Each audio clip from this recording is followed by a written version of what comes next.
because I didn't have the luxury, I guess, of looking back and going, oh, thank fuck I didn't end up with that person. That moment never came. I got a glitch. Hello my loves and welcome back. It's Ash, your truth-bombing fairy godmother for everything love, dating, and relationships. I am so excited for today's video because this is a topic that I've been wanting to cover for ages, and one of you happened to suggest it the other day, so I just knew it had to be talked about ASAP. So today we're going to be talking about something that I feel is talked about so rarely, and that is the process of moving on from an ex who you actually think highly of or who was and is genuinely a good person. This is so much different, in my opinion, than moving on from an ex who is just a total asshole. So I can't wait to dissect this one. But first, as always, if you would like new love, dating, and relationship videos every single week, then I would love it if you considered subscribing. My subscribers are so thoughtful, self-aware, introspective, and all you have to do is just take one look at the comment section of my videos to see how amazing this little community is. So I highly recommend subscribing. Okay, so how to move on when your ex is actually a good person. I'll start by explaining a concept that I have mentioned before, which is what I call a nice guy asshole. And your ex may or may not be one of these people. Your ex may be a flat out nice guy, so today's video will be relevant for both. However, a nice guy asshole is a guy or a girl who is genuinely a good person, who has good morals, who is loyal, who is respectful, and who otherwise just has good character.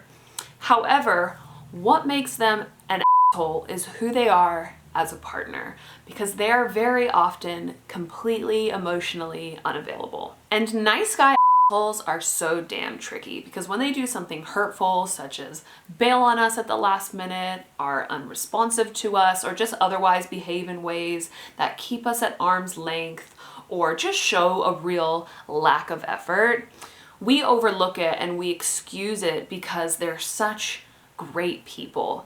And my ex was absolutely a nice guy asshole, and he had a lot of wonderful qualities and I really admired him, but sadly that also made me overlook all the ways that he showed that he was not invested in me or our relationship. So whether you have an ex who is a nice guy or girl asshole like I did, or someone that you cannot say a single negative thing about, these types of people are really hard to move on from. And that's for very obvious reasons, right? I mean, we are grieving the loss of someone who we see as an incredible human being, which sucks. That's an entirely different experience than moving on from someone who is clearly a garbage human. And a big reason why that is because we can feel angry at a garbage human. I remember one of my very first therapists I ever saw, I must have been around 13, tell me that anger is a secondary protective emotion and is used to mask feelings like hurt, sadness, betrayal, humiliation. It's much easier to feel angry than it is to feel that raw, gut-wrenching heartbreak and pain. Anger makes us feel less vulnerable. It shields us. So when we can't feel angry at an ex because they're actually a beautiful human and haven't really done anything wrong, that makes us feel very exposed. And also, with a trash bag ex, it's much easier to eventually get to the point of looking back and going, geez, I really dodged a bullet with that one. Whereas with an ex who you actually think highly of, that moment never really comes. And in my personal experience, as someone who has been with both garbage people and not so garbage people, it took me way longer to move through the grief of losing the ex that I actually thought highly of, because I didn't have the luxury, I guess, of looking back and going, oh, thank fuck I didn't end up with that person. That moment never came. It was so much less confusing for me to navigate the emotions involved with saying goodbye to a crap person who was devout of any form of moral compass than it was to navigate the emotions involved with saying goodbye to someone who I actually thought was a wonderful person despite his shortcomings as a boyfriend. So what I'm about to suggest here for anyone who is currently struggling to let go of a good ex, it's something kind of out there, because I feel like this is something that is quite taboo because I never hear of it being suggested, which is the concept of continuing to love and care for an ex indefinitely. What if you gave yourself complete and full permission to feel however the heck it is you feel towards your ex, to love and admire them to whatever degree is currently present for you for as long as it's there, even if that means for potentially the rest of your life? Why is there this idea that we have to stop feeling love or admiration towards an ex? And that if we don't stop feeling that way, that means that we haven't moved on from them.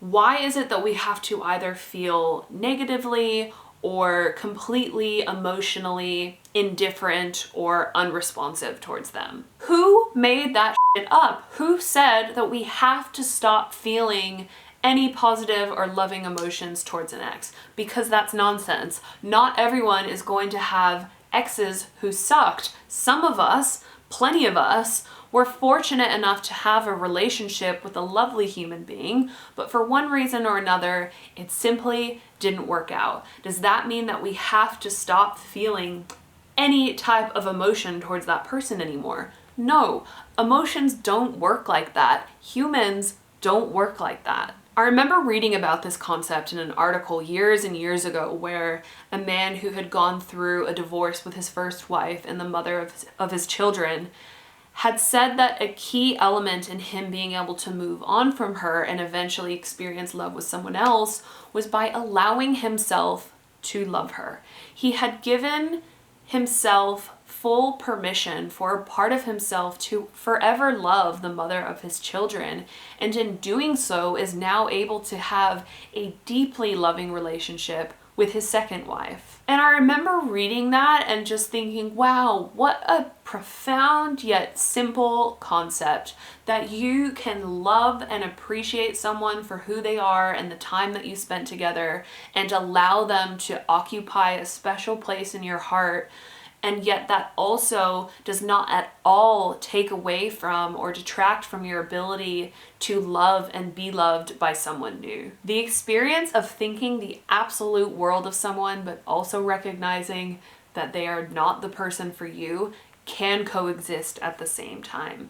And the reason that this person, however wonderful they might be and however compatible you might have seemed, is not the right person for you is because you would be with them if they were.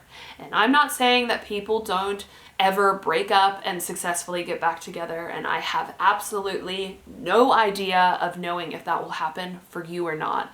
But the right person for you will be the person who is choosing you back. So you can have this ex who is a really good person, but if they're not choosing you in return, then that makes them the wrong good person for you. And you will find another human who is just as wonderful, if not even more so, but in different ways, who will choose you in return. And that makes them the right good person for you. Now, when this subscriber suggested this topic for me to cover, she said that another element she was struggling with in relation to moving on from her good guy ex was the fact that all her family and friends really loved this person too. And that can be really tough, and I know it just adds another layer of loss. But sometimes our loved ones have to grieve the loss of our partners too, and that's totally normal and okay, and just something that takes time. And it's not a bad idea for us to acknowledge that grieving process and say, yeah, he or she was really wonderful, and I'm so appreciative of the time that we had together, and I'm so happy you love that person so much as well. I'll always have a special place in my heart for that person. I'm sure you will too. It really hurts to have lost them, but the right person for me will be the person who is choosing me back. And if you find that your loved ones consistently bring this person up or have an uncomfortable level of involvement with this ex, sometimes you do need to request for that to stop in order to aid your healing process. I was extremely close with my older brother's ex-girlfriend, who he was with for about 6 years. And when they broke up, I was crushed because that meant I couldn't have that same relationship with her anymore. Because that wouldn't have been fair for my brother to still have to endure that type of indirect contact with her. And I do not at all think it's unfair to request that of your loved ones, because as much as it sucks for them, it sucks for you a whole lot more. So I think it's totally reasonable to ask them to take a step back from this person if you feel doing so is necessary to your healing process. That being said, I know this is much more complicated if you have an entirely shared friendship group with one another, but that's another topic for another time. And today, while always having a special place in my heart for my brother's ex, I love and value and appreciate his current partner more than I could have ever thought possible. Your heart is able to expand and make room for new people while also not completely eliminating everyone who came before them. And that is exactly the same when it comes to your exes too.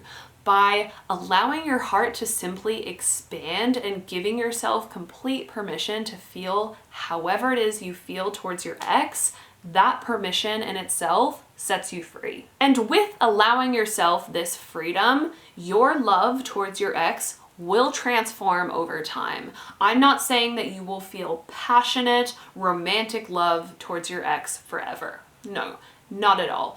But you don't have to feel complete nothingness for them either. You can have a special place in your heart for your ex whilst also experiencing genuine reciprocal love with another person. One does not have to take away from the other. You can think your ex was a total catch, but they just weren't the right catch for you. And just one more note before I wrap this up. I think you're actually really lucky to have experienced a relationship with an awesome person, because now you know what you're capable of getting. Not that you should compare future partners to your ex, because people bring totally different things to the table, and therefore every single relationship you ever have will be totally different and not possible to compare. But in terms of knowing the caliber and quality of relationship that you can land, yeah, because now you're not going to settle for anything less, because you've experienced a lot, or at least some of the qualities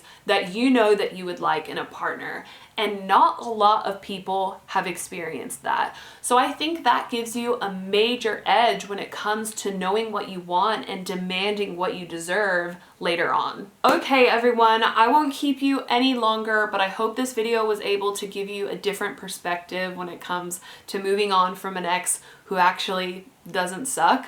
You guys have been coming up with the most fire video suggestions, so please keep them coming. I love you all so much. Thank you so much for watching, and I will see you all next week.